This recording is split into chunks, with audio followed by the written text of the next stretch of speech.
If you want to get people involved in your organization's conversations, then the first step is to get them to notice you, of course, and to think you're someone other people are talking about. It's not always easy, of course. So how do you stand out from the noise when the noise is just getting louder and louder?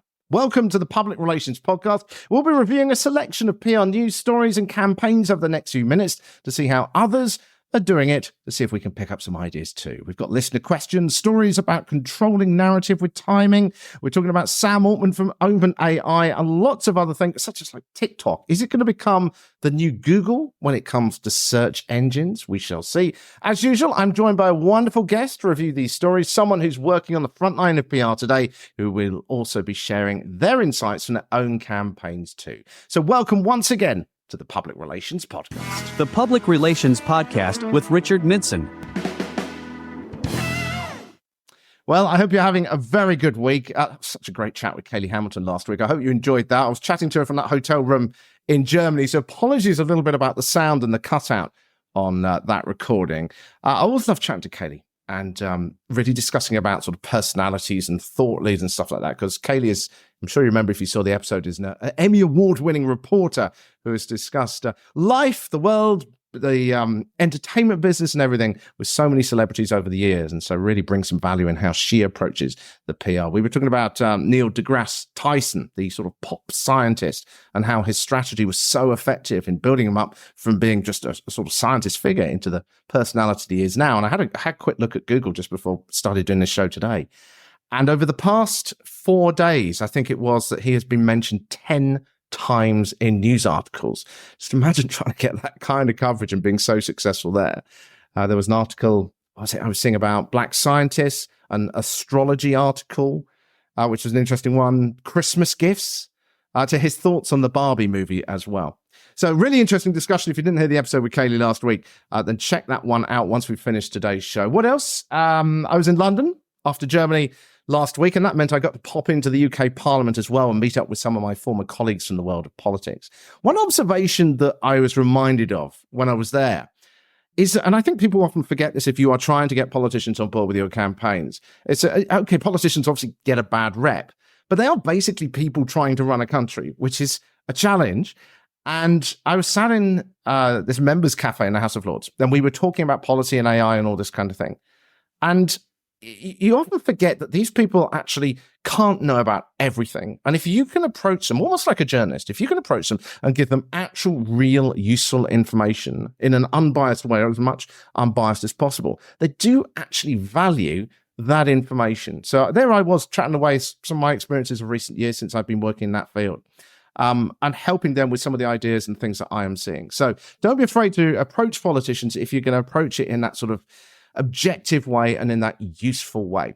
But let's move on to this week. And I am super excited to be discussing all these stories, so much coming up this week, with Amanada Proscia. And if you don't know Amanda, then she is from LightSpeedPR. Hello to Amanda. How are you? What was it you were just saying to me? You had how many people at Thanksgiving dinner this year? We had 32 people. How would you have 32 people at a very large family, and you cannot invite anyone, so you just keep adding chairs to the big table and add more meat from the turkey. Keep going. No, I mean, not putting you on the spot here, but is there an element of the PR trying to get everyone to work together happily? Because we know what families are like when they get together. There is a bit. I fortunately was not the hostess, but my cousin who did the gathering, she's very good at knowing who to put next to whom and which topics not to bring up. So I made him throw on the bloodline. Could be. Tell everyone a bit about what you do and where you work in LightSpeedPR for people that don't know you yet. Sure. Yes. I've spent 30 years in public relations, the last 10 of which running my own agency, which I co-founded. We are a tech-focused agency, fully remote, I'm delighted to say, called LightSpeedPR. And we have clients just from the whole gamut of tech, AR and VR, robotics, health tech, consumer electronics, open AI, SaaS, whatever you might want to talk about. We generally have somebody like that on our client list. So it's very exciting. Never a dull moment.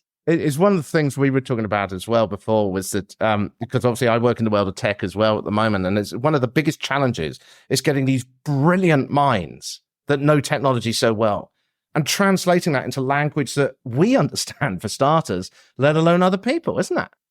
It's always a challenge every day.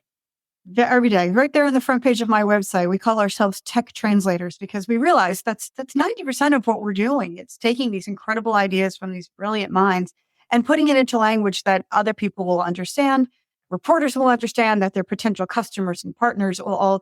It's all about bridging that gap in the language. It's a problem, though, I think, isn't it? Because when you're a technologist and you're working on something that you're really excited about, and you need to understand the process to be able to code it or build it or whatever. But that's the thing that excites you. So when someone comes along and says, oh, you could do this bit of code differently, you're going to be thrilled by it. It's going to grab your attention. That's what you want to hear. But the people that you're selling it to, that product, are going to have a very different view of the world. And that's the problem, isn't it? You've got two completely different mindsets over exactly the same thing. Yes, that's, in my opinion, that's the entire reason we PR professionals exist. Our entire job is to represent the people you're talking to and to help our clients or whomever we're working with to say, yes, coming from you, it sounds like a wonderful idea, but I'm telling you how this is going to land on the ears of all the people we're sharing this with. And we have to make it work for them. I think if we're like producers in that way, representing the people and the target audiences who have to receive the message. Have you ever been sat there completely? I've done it, so I'm sure you will, where you've just been completely flummoxed. And it's like, I have no idea what you're talking about. Oh, too many times to count. And very often I'll just say to them, listen, I'm really trying to understand you, and I'm not. And whoever I'm talking to about this is not going to try very hard. So let's work on this. Talk to me like I'm a 5-year-old. Make sure I understand it. And then I can make it something that can be shared out to everybody else. It happens probably every day. I'm sure we're going to touch back on this as we go through the show. Let's have a look at a couple of stories that have been around recently. It was one I saw on YouTube the other day, in fact, in 2021. Ant Middleton, he was a former Special Forces soldier, was removed from his role as the chief instructor on the UK's Channel 4 TV show SAS Who Dares Wins. Now, in this recent interview that I saw, he said he got a call from his agent to tell him he was off the show about 45 minutes before it emerged in the press. In that call, he was told his life was about to change. Now, the media stories accused him of bad behavior and referred to comments which he had made on social media, which had upset some. Now, he claims the production company had pre-briefed the media in order to gain narrative control before he had a chance to counter those claims, and says he feels the stories had already been written when he found out. Whatever the truth behind Middleton's departure, whether these claims are true or not, is irrelevant here. What we're interested in is the PR side of it. But it highlights the use of timing to control a narrative in high-profile cases like this. So what can we learn from this? I mean, my first thought straight away is that clearly he's a popular figure. If he had got the word out to the press first, they could well have taken his line. The production company were very keen to gain the control of the narrative, assuming that these are the events, but let's assume they are so that we can look at it from a PR perspective. So it's that timing, it's getting in there fast, controlling that before he had a chance to respond. What's your take on it? I suspect, yes, that whatever the production company's theory or strategy was, they achieved that because especially when you're talking about someone in the public eye, the media, let's face it, they like to go for the story that's going to be the most interesting and grab headlines. And if they knew they could get out with something that was going to intrigue the public, something about bad behavior of someone well-known, they're going to run with that. And if you don't have the opportunity to present your side of the story before those articles are written or those opinions are formed, you really do have to do a lot of work to gain that ground again. So yeah, I agree. The timing was advantageous for the production company. It's like one of the challenges with politics, which is what I used to work in, is that if newspapers or journalists have got a story, they will often come to you with a comment, but you don't know necessarily how much they know. So the temptation, if you look at this, you would say to yourself, okay, well, if I get my statement out first, if I say this is what happened to try and preempt the press, but you don't want to say too much because they may not have known that. It's a difficult challenge, that one. It is, yes. And I actually started my career working in politics too. And I agree with you. It's a very hard line you have to walk because you want to tell the truth and you want to be forthcoming, but you also don't want to present yourself in the wrong light when you don't know what the full story is. It's a lot of secondary phone calls to people who might know, or getting your ear on the ground of what's going on out there, what's being said, and trying to get out ahead of something that might already have left without you. So it's extremely difficult. I think also this story as well shows the importance of having pre-existing relationships with journalists too. The production company, again, we're assuming that this is what Ant Middleton said is correct, but from a PR sort of hypothesis point of view, it's essential to have those contacts already, because if you were trying to get a story out and you were trying to build the contacts at the same time, you're going to lose that timing control and that ability to preempt it all. Yes, absolutely. Having a good reputation with the media and having reporters who know they can call you and get a truthful and accurate answer, that goes a long way in those difficult situations. Yeah, it's that truthful and accurate answer. I love that.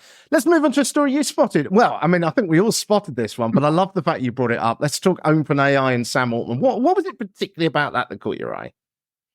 Well, I've read so many articles about it, conjecture of what happened and what's going on and who chose this and why, and ethics versus money and all of the background financial and business and internal politics of it. But what struck me the most was how Sam Altman himself handled the situation. Because even when he was ousted, he very cleverly and wisely used his own social media platforms, which we never can discount when you're doing PR. Talking directly to the public, if you have a good platform and you're well known, using social media channels is extremely valuable. And I feel he did it very well. He remained relatable and human. He congratulated his team. He thought about the mission of his company. He put it first in his mind.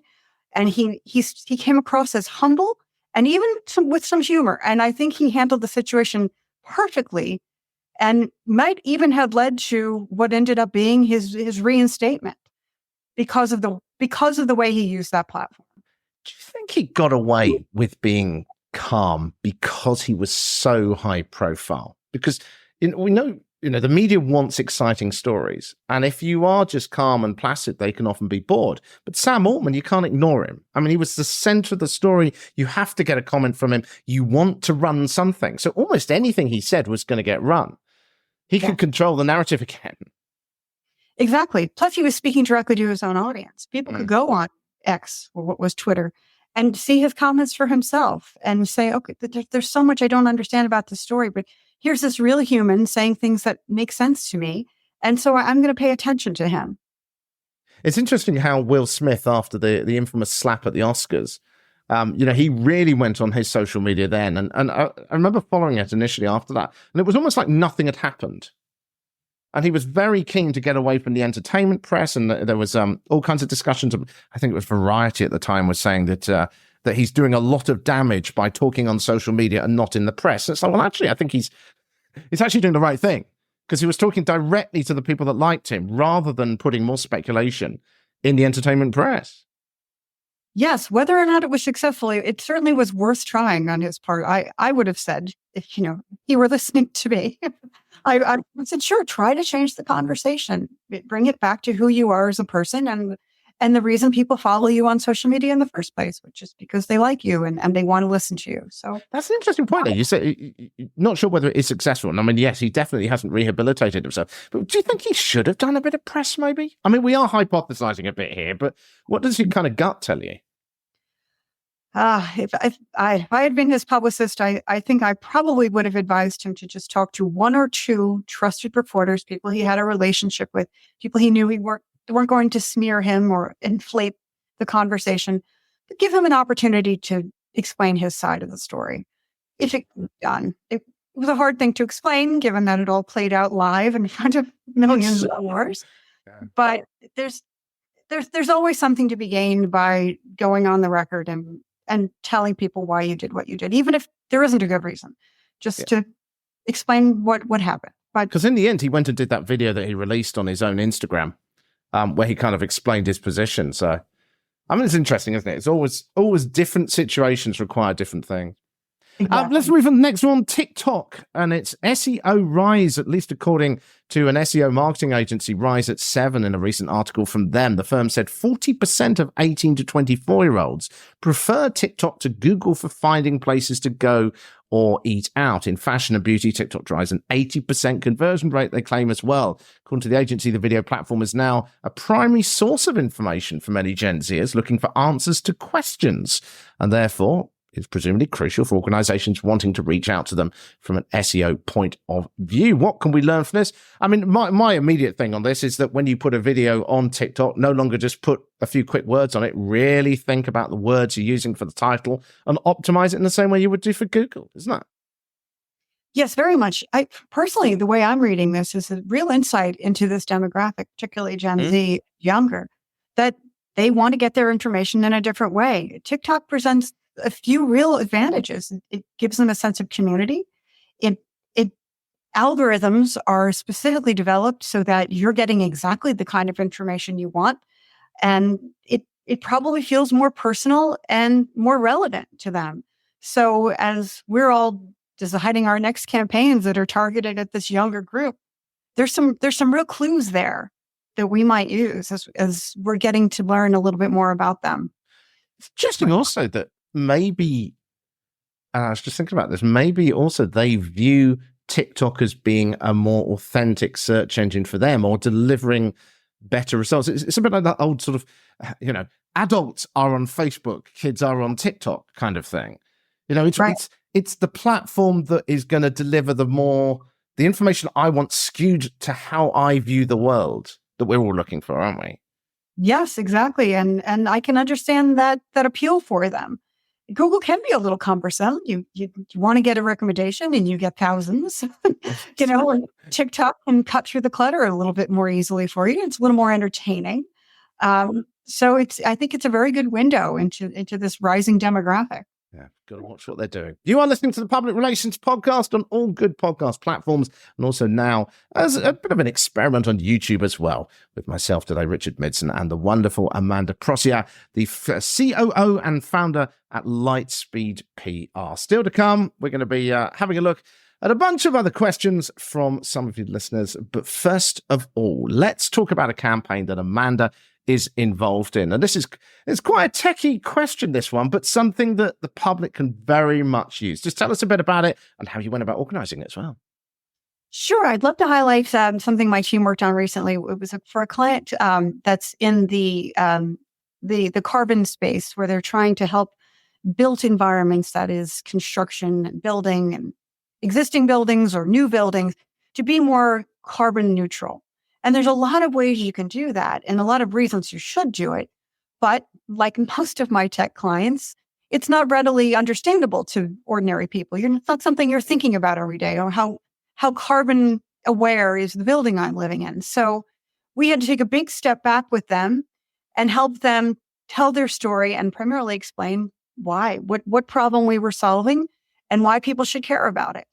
And what was the main hook you went for there? Because one of the problems with the environment is that we all know we've got to do it, but there's a lot of stuff out there about it, isn't it? So how did you find the hook, and how did you get that to stand out? What was interesting is it was the platform they were launching, and we were with them pre-launch. So we knew we had an opportunity to develop the messaging then. We had some very passionate leaders we were working with. They cared very deeply about how we were talking about what they were doing. And so we took that opportunity to develop the right way to talk about it in what we were kind of looking at as a sort of teaser campaign.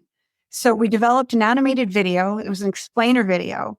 They made it very quick and easy to understand what they were hoping to accomplish and why.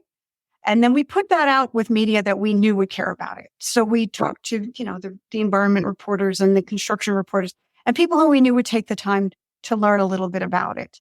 And then with the advantage of having laid the groundwork, a bit of an education at the start, then when they did do the launch of the platform, which makes it very easy for anybody to go in and find out just where their building scores in terms of the environment, then it was much easier to get to the advantages of the platform and why it should be used and who should use it, and hopefully create a demand for something like that so that people can take more of a role in their own carbon footprint and how they're impacting the world around them, and maybe even save the planet.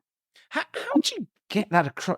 I mean, there's a problem with the environmental message. Like I say, we all know we've got to do it, but there's a lot of different options out there. So how did you focus in on how to make it stand out, and rather than just being, another great idea? What was that sort of aspect? There were a few pieces. So we started with some statistics, which I hadn't even been aware of, which is construction is some of the biggest offenders of bad carbon acting, of bad environmental impact. It's really a big problem to tackle. So understanding that there are better and worse ways to do it was something we weren't thinking that anybody was aware of. We certainly weren't aware of it. Yeah. So sharing that and saying, look, that there are ways that we can do this better. And there's information that can be accessed so that when you're making a decision about how something you're building or something you're going to live in is going to impact the environment, maybe think about it from this perspective. Think about it in terms of the enormity of what's happening. So we started with that. We started with what we saw as figures, which are always good. If you've got something which has grabbed the attention, it's a nice and easy hook. Yeah, exactly. Yeah, what we saw as the urgency of the story. Just this is something people need to be aware of. And then we went into the ease of it, the ease of use of this platform that was being built, and getting a hold of the information that you needed to make these decisions or to help someone else make a better decision. It just seemed too quick and easy to be ignored. So then we were able to leverage that. And then once we were able to tell the story with quickness and clarity, it became something that the media really responded to. And I'm thrilled to say that we had great success. We had a beautiful feature on Fast Company. We got some top tier publications, a lot of regional coverage for the founders who are on the West Coast of the United States. And just, we got a lot of people to set up and say, oh, yeah, this really is something that people should use and pay attention to. I like it also because it's a really simple story to explain, isn't it? Or more correctly, the hook you came up with, the story you came up with from all the complexities of it is what was simple. Yes, it took us a while to get to that because as many of them... Can you remember how it first started, or the first conversation, or what the technical side was? Oh, goodness. Yes, the two founders both had a background in construction, families that were in the construction business, and they said, we want to do better, and we want to put this incredible information that we have out there, and we want everybody to know about it. And we said, okay, why? Yeah, I mean, it sounds really exciting, but why? What? Yeah. Yeah. Why would people care? Yeah. We said, well, we want to create a movement. We want people to really believe in why this is important. And we said, absolutely. Okay. Noble. We agree with you. But why? It often comes back to that with our technology clients, which is, yes, we think what you're saying is very cool and very noteworthy, but we're not sure the public is going to really care. You have to rise above all the noise. So once we were able to dig down and go into all the details of why this really was important and how they really did have something that was going to help, and in a way that didn't exist before, we said, okay, you do have something here. Yeah. I mean, it's a great story. And how have you? What's the sort of next steps for the campaign now? So you've obviously kicked it off pretty well. But where do you see it going next, or how will you approach the strategy on that? Actually, the company is now taking a little bit of a step back to raise some funding. And, very often companies come to us and they say, okay, we need awareness out there so that we can create news and then get investors and partners and all the other pieces of the puzzle that we need. So we're thrilled that we're able to get them to that place. So now they're regrouping, they're taking all this great awareness. They're finding new opportunities for it, new partners who can help them really bring it forward into all of these built environments that are around the world.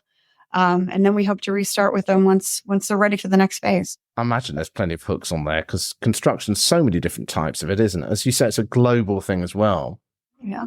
Yeah. Even just what concrete you choose, the type of glass for the windows, the way you set up the building, and then it's all of the various things that power the building. There are decisions that can be made at the very outset that have an enormous impact. That's really so. There's angles, isn't there? With the furniture press, the window. The window press. Not that I know anything about the construction industry, but I just mean there's loads of potential niches within that general area that can all be done bit by bit. Yes, and all of that comes together to create one carbon score for the building, and it is possible to have a score of 0 where you're not really impacting the environment around you. And that's the goal. Yeah. Fascinating. Right, let's move on to what have we got next? We're just going to have a look at another campaign, which I spotted out there at the moment. One way to reach people, as I said at the beginning of the show, and get a conversation going is to ride on an online trend. But often these trends don't really fit the message that you're trying to get across. So what if you could create the trend yourself? It's kind of the ultimate goal, isn't it? This is the challenge that the social media agency that I mentioned earlier, Rise at 7, tackled with their campaign for the clothing client Pretty Little Things. To begin the process, they first searched for an item that was already achieving a fair amount of search engine traffic for their client. This allowed them to start from a higher baseline because algorithms, of course, across the board are going to be more aware of it already. So you're not just trying to start from scratch, you're actually building on something. They then brought on board what they say were 50 influencers, some of them paid, some gifted, and asked them to promote the item simultaneously at exactly the same moment. This coordination, they said, was crucial, as the firm said they needed to show to the algorithms that everyone was suddenly talking about it. As TikTok, where they were focused, and other platforms are obviously keen to embrace trends to capture interest in what people are talking about at that moment, this helped them to gain more visibility. The result of all this was that people then started searching for the brand online, then signaling generally to search engines that the topic was on the rise and boosting the firm's and the product's online authority. And this was all backed up by press coverage as well. Now, this technique clearly shows how conversations can be initiated, even amongst all the digital noise out there today.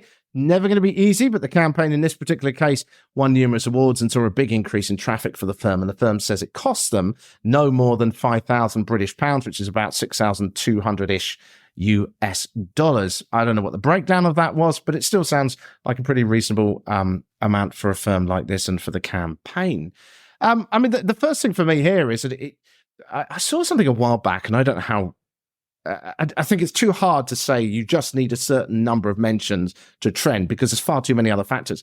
But it was a figure that I saw that said something like you need 120,000 mentions on Twitter to start trending in the eyes of Twitter. As I say, very, very general figure. But to me, this campaign was all about doing it simultaneously, about getting that to stand out at that moment. That's my main takeaway. What's yours? Yes, that's certainly one of them.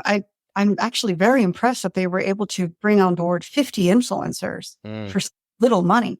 I suppose it's very, very cheap, actually. I'm a little bit, but okay.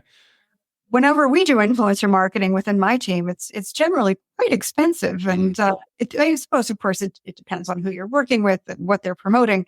But if you're able to use 50, I suppose, nano influencers or micro influencers, in order to hit a certain timing, that's an interesting way to do it. And I do know that there are algorithms out there that will reward you in the moment. If they're trending toward what's happening at that particular moment, then you can benefit. In fact, I recently wrote a book and promoted it on Amazon.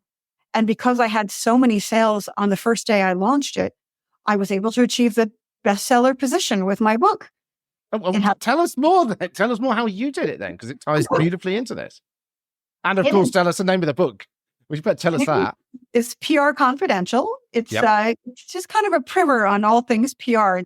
It's pulled from the many, many, many questions that I've read over 30 years, particularly in tech PR, where people just really don't understand what we do. And it was an attempt to mystify the public relations industry. And it's written in letters, like advice column format, with people asking me these questions anonymized and me answering them.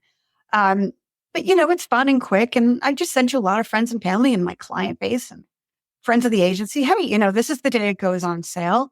And unbeknownst to the fact that if you get a certain number of sales in a given 24 hours, Amazon will register you as a bestseller because you've outsold the next book in your category. Now, the next day, all those numbers reset to zero, and it's everybody's back in the game again. But that's not the way it works in traditional publishing, of course. So you wouldn't think that would be how it worked, but I was able to benefit from it, so I won't complain. But there is, if you learn more and more about these algorithms and how they reward various engagements, then I suppose there are ways that you can leverage those.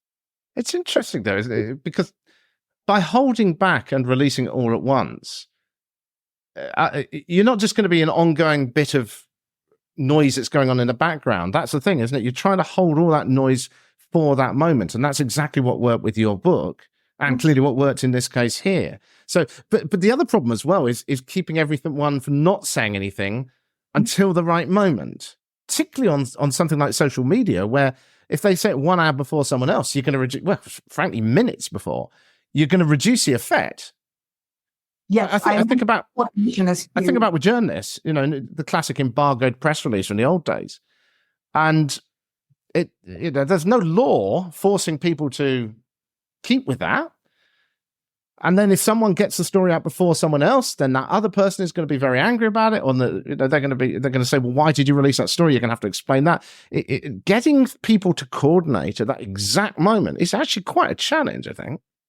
I'm sure it was. I imagine that was the entire effort of the campaign, was coordinating the exact timing of that. I'd be very curious to know how they did it, in fact, especially if we're across time zones or people who have different schedules.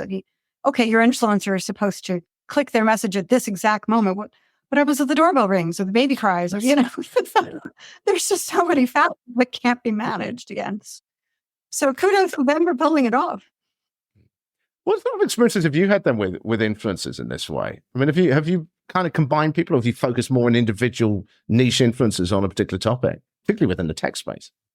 Yes, we've worked across. It's becoming a more and more something that my clients are asking for, that they want influencer engagement. We generally tried to get a handful of people who are the right fit, and they tend to cost a bit more, so you can only go with a certain number. And then we try to help them create the message, and we give them some coordinates around the timing and make sure that everything's going to go the way we'd like it to go. But ultimately, it's their channel and their decision. So you can't control it entirely. But it is becoming more and more effective to have an underpinning of the right noise in the right places that goes along with the campaign. It's just another great way to get people aware.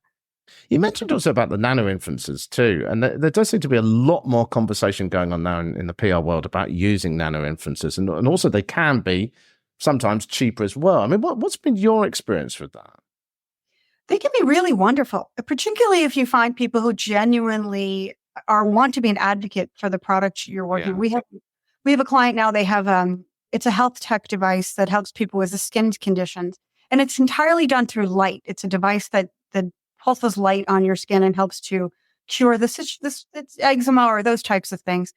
And we got some wonderful influencers who struggle with some of these skin conditions. We gave them a free device, and they, of their own accord, tracked their progress with it and showed how the device worked. And they became so enamored with this device and how it had helped them that they decided themselves that they were going to do more than we had asked them to do and demonstrate more of the product. So if you give people a product they can believe in, sometimes you get even more than you bargained for out of it. And that's a great story as well, because if they're tracking it over time, that means update after update after update, doesn't it? Yes, exactly, which was great. And they were so genuine, and they were willing to be vulnerable with showing the skin condition that they struggle with and talking about the issues they had. So it was really lovely to partner with people who were willing to be such great evangelists of the brand and bring so much of themselves to it. Brilliant. You are listening to the Public Relations Podcast with me, Richard Midson, and Amanada Proscia from LightSpeedPR this week. And by the way, if you want the newsletter that goes out with the show, it is completely free, weekly, and includes some of my key takeaways from each episode as well. You can get that at the publicrelationspodcast.com. And also, if you're looking for more ideas like this, and check out PRology.com as well, which is coming along soon as well. I'll be compiling even more of my thoughts. So this is the section of the show where we round up comments and questions and survey results, but also it's an opportunity to discuss some of the ideas that you've got and some of the questions you have as well in the community bag. So let's have a look at what we've got here. The first question we have this week is, how can a small business effectively manage its public relations on a limited budget? It's a pretty wide-ranging question, this one. I'll let you, go for it first, Amanda, and then I'll give my thought on this one. What would you say? Honestly, there's a lot of ways you can do PR even with a small budget. There are small boutique agencies out there. There are very specifically targeted agencies. For example, my agency, we just do tech. If you're in a particular niche and you know what your goals are, it's easy to find a public relations agency or even an individual practitioner. There are wonderful freelancers out there, people who just do this because they love it, and they're willing to work with you for a certain number of hours or a certain budget to help you achieve your goals, even if you don't have a lot to spend. My thought on this is just like what Amanda said there, is it's about focusing on who you're actually trying to reach. I think still you still hear too much about this spray and pray approach to PR of just trying to write a press release and send it to hundreds of people, and it just doesn't work anymore.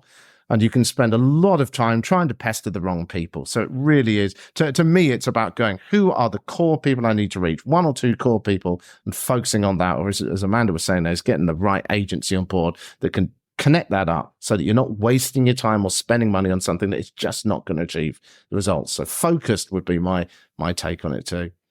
Let's have a look at the next question. What are the most significant changes in public relations strategy with the rise of social media and digital platforms? My thought on this is that I think PR has changed so much. You know, the old idea that PR is just press is just, it's over. It's still a factor, but it's ultimately, to me, PR today is about generating a conversation however you do it. It doesn't matter whether you're using social media. It doesn't matter whether you're using press. I mean, even, I was talking to an agency the other day, one of these integrated agencies now, where they're saying that earned media is just as important now. It's about how can you create that conversation overall. So I think it's not so much a question of saying, well, which should you focus on, or should we be worried about the rise of social media? It's about saying, what is the best method you can use today to achieve that result? That's my takeaway. What's yours, Amanda?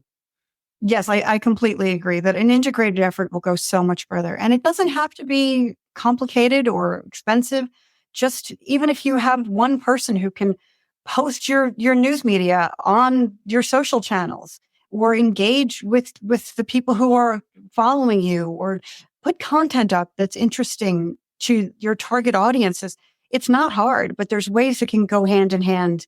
Like we were talking about influencers or something. We've even used our social media team to target media for us sometimes if we're not getting results or responses. Yeah. You know, we can connect with them in their social channels. And there's so many ways in which they overlap that they really are stronger together. Yeah, I was chatting with a friend at the BBC the other day, and I said, how do you get stories these days? What's the main way you get them? And she said, Twitter. Mm. It's not press releases. It's simply by looking at what people are talking about and what's trending. Well, going back to the whole trendings discussion again. Those are the stories that she picks up on. Yeah. Amanda, thanks so much. Actually, I've got to ask you, you said about in your book about you were answering questions which people have been asking. What's kind of the ones that most stood out? Not the common ones, not like the sort of general, how do I get PR? But what are the ones that you thought were the most quirky or really interesting? I can't tell you how often I hear this one. And I think it probably goes to the essence of what it is we do and why it's so misunderstood. People say, hang on a second. Are you telling me you get news? Because they don't understand that earned media means that we influence what's printed in the newspaper or shown on television. They say news is news. They just report on what's happening. So they don't understand the process behind it. Exactly. Yeah. They don't realize that there are people standing in the wings, pitching the media, sending out press releases, or giving them first looks at products or interviews with leaders. They think that the reporters are just out there doing all of that themselves. They haven't got time. Yeah, exactly. I was speaking with a PR person recently, someone, a freelancer from my team, and she told me her mother said to her, well, the Tonight Show, that's just friends of Jimmy Fallon who just stop by to say hello and sit down in the chair, right? Oh, if only. That's the perception that's being put across, yes. Yes. So, and I think it's partly because we're doing our job well. Our job is to be in the shadows and to have subtle movements in the background and not let anyone see that we're doing so much influencing. But it's worked too well. No one knows what we're doing. They don't get it. So I have to answer that question a shocking amount of time. I'd never thought about that from that perception of like Jimmy Fallon. They're all just friends of it. You know, it's a bit like Joe Rogan. I mean, how many interviews does he go through? There's no way he can be preparing for all those himself and knowing all these people. It's just impossible. Yeah, but that's the impression. It's just he must. So what's next for PR, do you think? You've seen 30 years of this. I've seen a few years of my time as a journalist and in PR as well. What do you think is going to be where it all goes next? I mean, one of the things that I've been discussing with people recently is that with the way that AI is going to be able to generate a simple announcement or simple marketing or do automatically doing Google AdWords and things like this, the traditional marketing is facing quite a threat from AI. But PR, the emotional side, the understanding of nuance about communication between people, could almost have a bit of a golden age of renaissance. I don't know. What do you make of it? What do you think the future of PR is? Right. I think that's the piece that is undervalued on the PR side. I think marketers are too often the dominant voice at the table, and they don't recognize how much the PR people are bringing in terms of what we understand about the public and sentiment and attitudes and all the ways in which that can really lend to a strategy or response to a crisis or whatever, because it is that human experience of knowing what people are going to respond to or why they're responding in the way that they are. I hope that conversations like these, all the things that I'm saying in relation to my book and what you're saying, it makes people recognize that the PR team has an awful lot to bring to the marketing conversation, even the advertising conversation. And when we share our voices together and we come up with the most human way to go about it, that can probably be the most successful. Do you think PR has got a PR problem, that people think that PR is just purely old-fashioned traditional press and send press releases? I do, yes. In fact, I wrote an article for PR News that was exactly that title. There you go. Yeah. I do. I think we're undervalued and misunderstood. I shared my book with a dear friend who's the head of communications for a major company, and she told me she still has to explain on a daily basis to the marketing team what it is her team does, because they still don't really understand all that we're affecting from our little sphere. That's a really good point. Okay, so let's hypothesize on the spot. If we're looking at it then, the PR has got to improve its PR message. I mean, it would take more than a few seconds of us doing this on the spot right now, but what have we got to do? How can we get people to understand PR better? I mean, is it the fact that the voice is too quiet compared to the general marketing world? I mean, how do we get the word out there?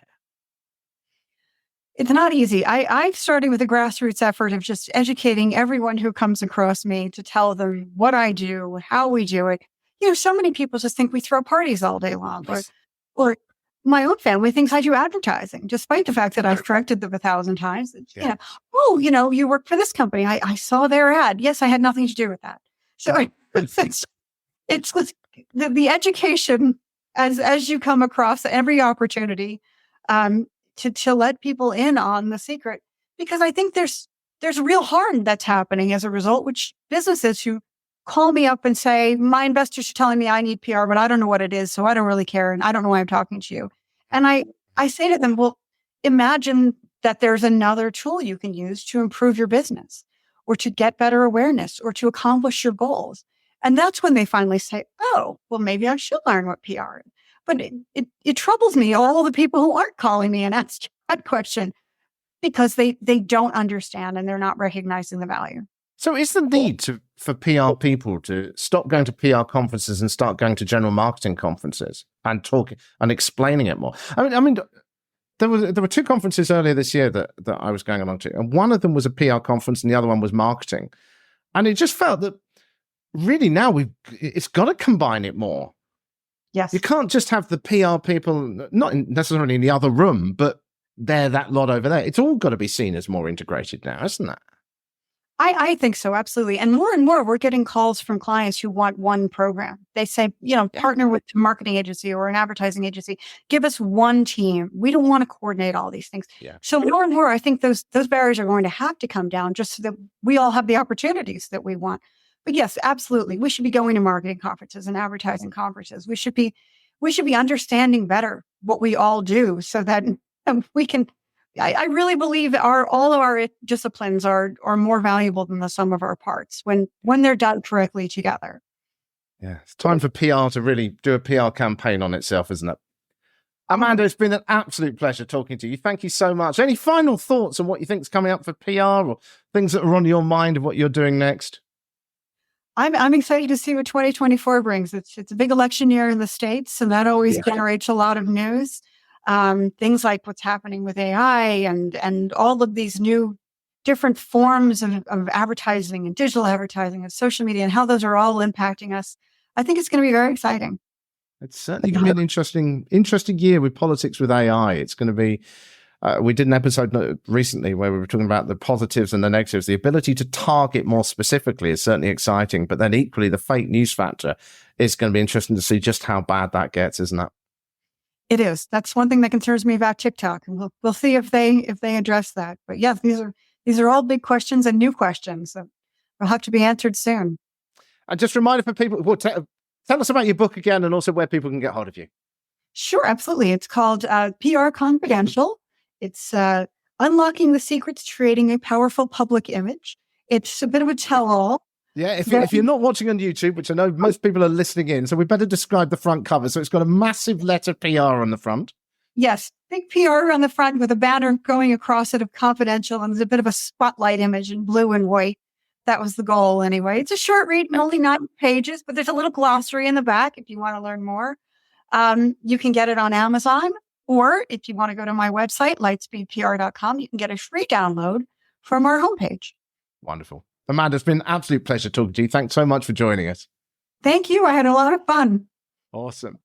So just a couple of things to round up the show before we draw everything to a close. If you are running a campaign, let me know what you are up to. If you'd like to come on the show as a guest as well, just go to the website at thepublicrelationspodcast.com and you will see a link for the word guest there. It's got all the details about how you can take part in the show and the kind of things that we cover in it if you haven't been hearing too many of this new format that we've been running in series 6. So as I say, if you'd like to come on the show, head to thepublicrelationspodcast.com. Finally, also just a reminder, of course, PRology is where I'm going to be putting a bunch of my own thoughts in future too. There's a waiting list on there at the moment, but I'll be expanding that over the coming months as well. So whatever you are up to, whatever part of PR you're doing, whatever niche you're in, whether you're in the world of politics or tech or entertainment or whatever it is, I hope you are having an amazing week. I hope you found a few ideas in here today that helped inspire your own campaigns. Let me know what you're getting up to. You can always reach out to me as well on LinkedIn. That's the best way of getting hold of me. Just search for Richard Midson. That's MIDSON,